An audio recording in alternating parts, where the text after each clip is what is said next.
Climate change wackos just won't stop. This week, the Looney Tunes shut down traffic on a busy road during morning rush hour. The spokeswoman of that protest actually admits that activists want to make your life hell. And she's comparing her actions to the civil rights movement. We consciously are disrupting people's lives today in hopes that we can mitigate more serious destruction down the road. The suffragettes, the civil rights movement, they were not well liked during their time. Now, with hindsight, we see that their actions were moral and justified. Perfect. It's absolutely perfect, Judge. The heroes of their own play. Well, first of all, I don't know what they expect to get out of this destruction, out of this disorder. We've talked about this many times before. But, when she talked about, as a climate activist, she talked about, they're not unlike the suffragettes. It's like a civil rights movement. We're not the first people to do things that are really out of line. So I looked up what the women's suffragettes did. And what they did was they lobbied. Now, that's pretty violent. They petitioned. They did parades. And they did pageants. And they did plays where they would literally act out what it's like to have equal rights. And whenever they picketed, they did it around the White House. And I guess that caused some problems around the White House. She's delusional if she thinks that she's in line with the civil rights and suffragettes of this country. So, Jessica, to the judge's point, if you continuously fall back on threats, shouting, vandalism, or violence, doesn't it reflect that you're part of a movement that's actually pretty cultish and totally divorced from reality and reason?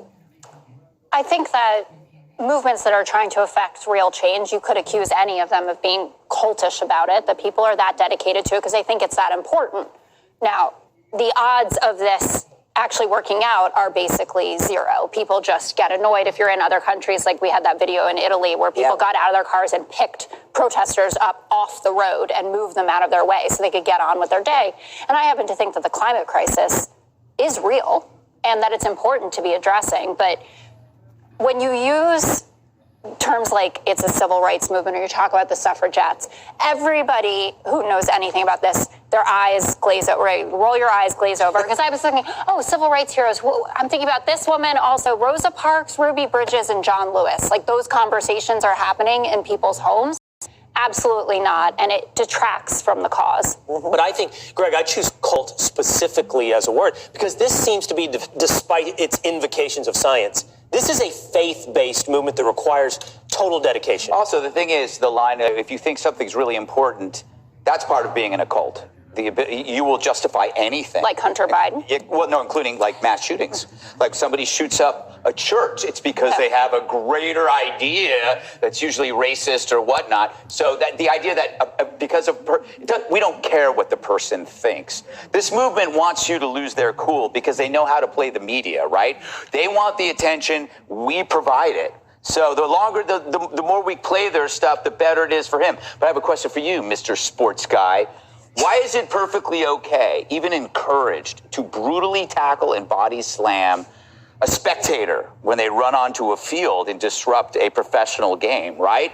If so, if you can do that, this is way worse. There are ambulances trying to get somewhere. There are people trying to get to work. There needs to be an exemption for people in cars to get out, grab these idiots and hurl them into the bushes, and if need be, hold them down, take off their pants, throw them into the lake so they can't go anywhere, and then get back in your car. Because if we can do that on a baseball game, we can do that there. You maybe not have to take off the pants. That's just that was just for fun. That was just for fun. But if you want, the thing is, she was talking about like in the future, environmentalists are never right. Look at Finland. Greenpeace right now will no longer protest nuclear power. This is a big deal because for 40 years, that's all Greenpeace did. And they've realized that 40 years of trying to destroy nuclear power may have led us to more climate change because we stuck to fossil fuels, war, because what is war about if not trying to find cheaper energy? And that means whether it's batteries or gas. We go into other countries and we kill people over energy. Energy is the only thing we live for. Nuclear power, it's clean and it's safe. And Greenpeace fought it for 4 years. Now they're realizing it's a mistake. I'm going to punt the question to you, Jillian. Why can't we body slam and tackle climate protesters that disrupt the commute? And leave out the part about the pants. I don't ever think that the solution to destruction is more destruction. Same with violence.